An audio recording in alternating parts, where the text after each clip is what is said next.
The storm rolled in with an ominous roar, casting shadows that danced wildly on the walls of the old house. Kate, a girl of 12 with a wild imagination, watched from the living room window as the rain began to pour. Her younger sister Whitney clutched her favorite stuffed bunny, looking up at Kate with wide, frightened eyes. "Don't worry, Whit," Kate said, trying to sound braver than she felt. "It's just a storm. Mom and Dad will be back soon." Their parents had gone to a dinner party in town, leaving the girls alone for the first time. They promised to be back before the weather got bad, but the storm had come quicker than anyone expected.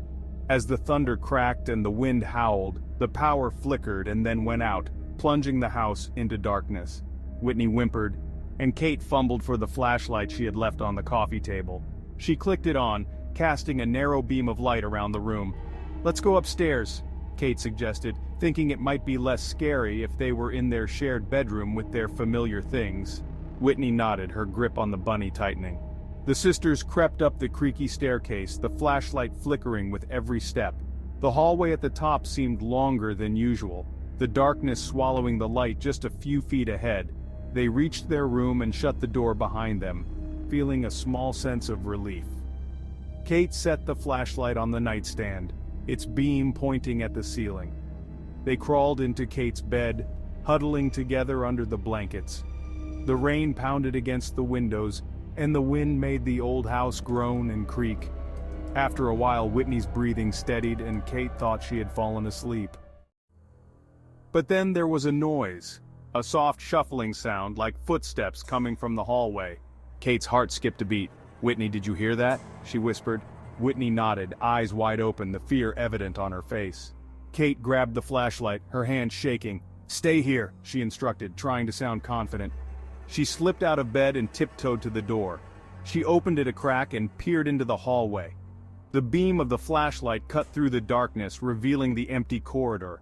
She took a step out, shining the light around. The house was silent except for the storm outside. Kate was about to turn back when she heard it again. A soft, dragging sound, closer this time. She aimed the flashlight down the stairs and gasped. At the bottom of the staircase stood a figure, half hidden in the shadows. It was tall and thin, with long, stringy hair hanging over its face. Kate's breath caught in her throat as the figure slowly lifted its head, revealing hollow eyes that seemed to stare right through her. "Kate?" Whitney's voice was a trembling whisper behind her. The figure began to move, slowly ascending the stairs, its movements unnatural and jerky. Kate's mind raced. She had to protect Whitney. She slammed the door shut and locked it, backing away, her eyes never leaving the door. "Under the bed now." Whitney scrambled to obey, and Kate followed, pulling the blankets down to cover them. They lay there in the suffocating darkness, listening to the slow, deliberate footsteps coming up the stairs. Each creak of the old wood sent a jolt of terror through them. The footsteps stopped outside their door. The doorknob rattled, and then there was silence. For what felt like hours, they stayed under the bed, barely daring to breathe. Then, the doorknob slowly turned, and the door creaked open. The sound of dragging footsteps filled the room. Kate held Whitney close, her heart pounding so loudly she was sure it would give them away. The figure moved around the room, the sound of its movements almost unbearable. It stopped by the bed and Kate could see its feet, pale and dirty, just inches from her face. The figure crouched down and Kate squeezed her eyes shut, praying it wouldn't see them. But then, in the pitch darkness, she felt a cold hand brush against her arm. She bit her lip to keep from screaming. Suddenly, the room was flooded with light. The power had come back on. Kate opened her eyes and saw nothing there, just the familiar furniture of their bedroom. The figure was gone. She crawled out from under the bed, pulling Whitney with her. They stood in the middle of the room, shaking, trying to make sense of what had happened. The house was silent again, except for the hum of the refrigerator downstairs. Kate checked the hallway, then every room in the house, but there was no sign of the figure. It was as if it had never been there.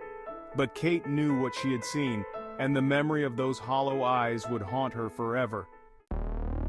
The girls stayed up the rest of the night, huddled together on the couch in the living room, the lights on in every room. When their parents finally came home, they found their daughters exhausted and terrified, unable to explain the true horror of what they had experienced.